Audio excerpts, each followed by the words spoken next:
السلام عليكم ورحمة الله وبركاته. أهلا وسهلا بكم في حلقة جديدة من سلسلة CSS3 for beginners للمبتدئين. في حلقة هذا اليوم سندخل في أشياء مهمة جدا. سنقوم بإنشاء مثلا ناف بار بشكل محترف وجميل جدا، وهذا تطبيق بسيط في أقل من 5 دقائق حتى تعرفوا أن كل شيء سهل وبسيط، وكل ما تعلمناه سوف نقوم بتطبيقه.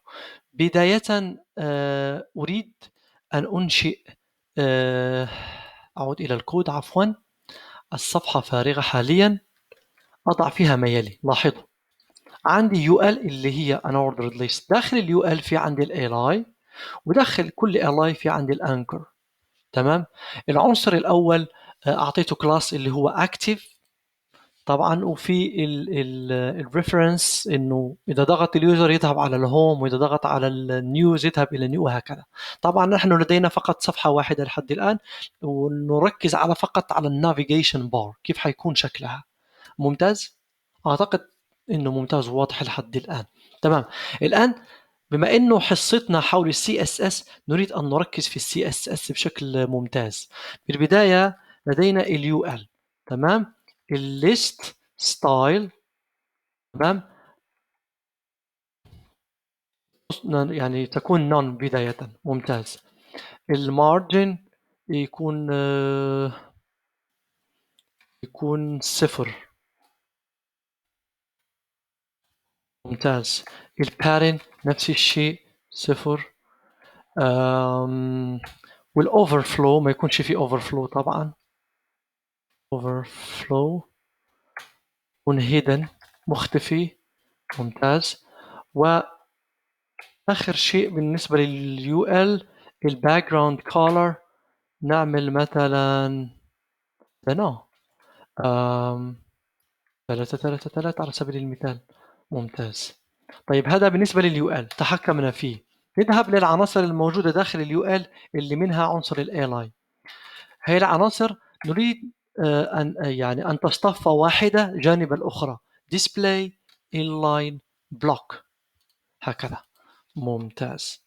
ثم نذهب إلى الالاي، داخلها يوجد الأنكر. عنصر الأنكر سنتحكم به بالطريقة التالية. لاحظوا هكذا سيكون display block لكل عنصر لونه أبيض على text align center، وفي padding، وفي text decoration none.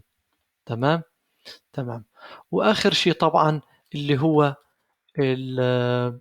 حينما نقترب أو نعمل هوفر على كل عنصر يكون الباك جراوند أصفر ولونه أسود بكل بساطة. أعتقد إنه واضح وسهل جدا، والكود مفهوم جدا لكل شخص. نعمل سيفين هنا، نعمل سيفين هنا، ثم نذهب إلى صفحتنا لنرى ماذا قد حصل. لاحظوا أنشأنا navigation. لما نعمل هوفر بيصير اللون أصفر، أو الخلفية لونها صفراء والتكست باللون الأسود. الكود واضح وسهل جدا جدا. لاحظوا في البداية اليو ال حذفنا النقاط، لأنه اليو ال بيعطينا نقطة جانب كل كلمة، فحذفنا صار نون. حكينا إنه المارجن ما يكون فيه مارجن، ما يكون فيه بادين. الأوفرفلو هيدن. تمام.